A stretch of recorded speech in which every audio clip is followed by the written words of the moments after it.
As we announced in December, the joint venture between GM and LG Chem, we're going to invest more than $2 billion to build the proposed facility here in Lordstown.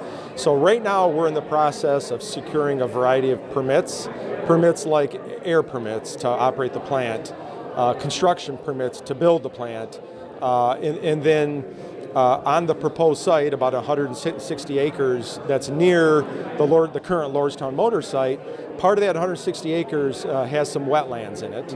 And as part of the process, if development impacts wetlands, you have to come up with a wetland mitigation plan. The plan is to restore about 150 acres of a diverse habitat of forested wetlands, scrub emergent, and some wet meadow out on what is currently being is primarily an agricultural field with surface and subsurface drainage actively draining the site. Finding a site that is going to be a successful conversion or restoration is key to all wetlands restoration.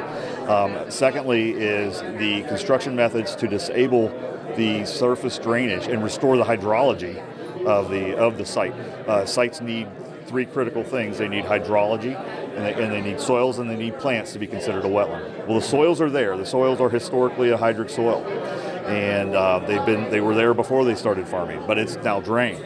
The hydrology is being drained away, so it's not there. So we're going to restore hydrology, and then finally, with those two factors comes the plants. The plants are now hydrophytes. They like wet feet. And so with those two things restored, they're happy and they can and thrive, hopefully, and that's the plan. They are mitigating and replacing quite a bit more than what they are impacting, and that becomes very important to offset that temporal loss of functions and values of a wetland. And it's also then important, though, to replace it with not only just any given wetland, but a very high-quality wetland. And so we're held to high performance standards while the site develops for at least the first 10 years, and then I'll have very strict performance from primarily vegetative and hydrology criteria to meet. We can't begin construction until we secure the permits, but hopefully this spring we can break ground and start building. So the construction will obviously be the focus for a while, probably sometime next year. We're still working on our manpower plan, when are we going to start hiring? That's still being developed, but probably the hiring will take place sometime next year. And then part of that process, we'll have to train the workforce. And then we'll go into pre-production and then production. But one thing for sure is this proposed facility is very important to GM. For an electric vehicle, a battery is really important because that ultimately translates to range. Customers want more range is good. More range means less charging.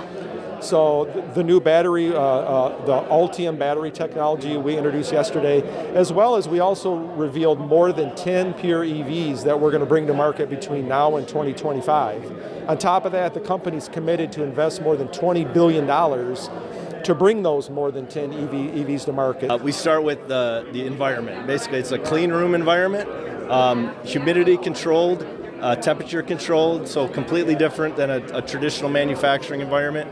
There is a lot of automation, obviously, and things are done at a much more higher specification than a traditional assembly process. There's a lot of automation in the process also. Very simple. We like to say you take the raw materials, mix them together to create a goop, and then you spread that onto foil is what we call it. There's copper foil and aluminum foil to create a cathode and anode.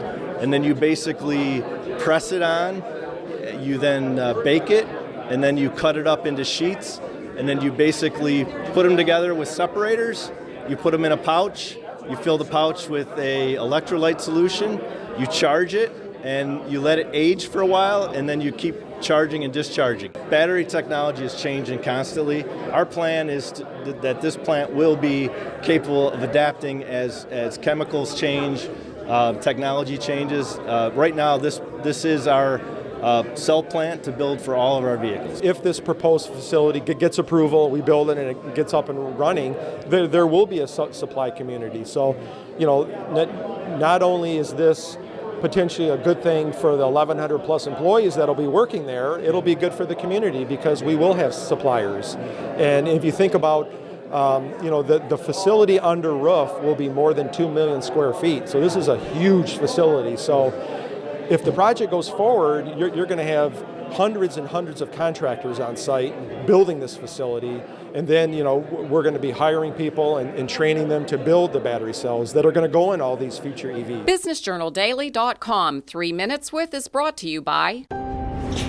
I want to retire knowing we did it right. We want to know that it's been worth something. It's worth everything. Be intentional about your worth.